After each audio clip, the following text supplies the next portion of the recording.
High बंधुरा welcome and welcome back to my channel serial update with Rinca.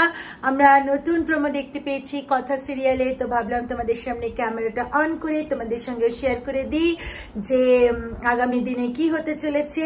তো বন্ধুরা আমরা নতুন প্রোমোতে দেখতে পাই যে রিচা একজনকে ফোন করে এবং বলে যে জনাব আমি আমার কাজ করে ফেরত আসছি, এবং রিচা কি করে যে ওই মানে আবিরের মধ্যে ওই বনি ফুলের যে বিষটা সেটা আর কি মিলিয়ে দেয়, এবং আমরা যে মানে একটা আমরা যে দোলের দিন যেরকম এমনি করে এ করি মানে আবিরটা এমনি করে ছুরি সেরকম ছোড়া হয়েছে, এবং সকলে রথ টানছে। রথের মধ্যে ওই যে আবিরের এইগুলো যে নাকে গেল সকলে কাস্তে কাস্তে কাস্তে কাস্তে মাটিতে লুটিয়ে পড়ে, এবং সেই মুহূর্তে কিন্তু আমরা দেখতে পাই যে অগ্নি এবং কায়দা কানুনে সকলে অ্যালং উইথ দ্য জুনি নীলাদ্রি এরা কিন্তু একটা মানে মুখে একটা দোপাট্টার জিনিস আর কি বেঁধে নেয়, এবং বেঁধে নিয়ে একটা ধুনু চিনিয়ে ধোঁয়া চারিদিকে ছড়াতে থাকে, এবং সেটাতে কিন্তু যারা ওই মানে লুটিয়ে পড়েছিল কাস্তে কাস্তে তারা রিভাইভ করে ওঠে।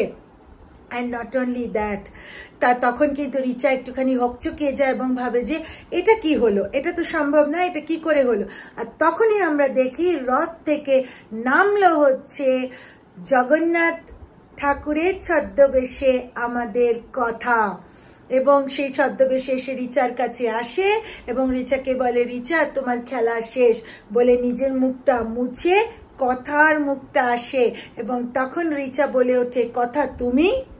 তো কি বন্ধুরা জমজমাট পর্ব আসতে চলেছে, তাহলে এখন আমাদের একদম মুখিয়ে বসে থাকতে হবে এই জমজমাট পর্বের জন্য। তো চলো তাহলে এখনের জন্য টাটা।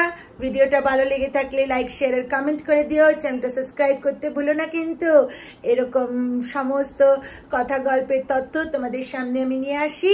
চলো তাহলে টাটা, দেখাচ্ছে একটা পরবর্তী ভিডিওতে, ততদিনের জন্য ভালো থেকো।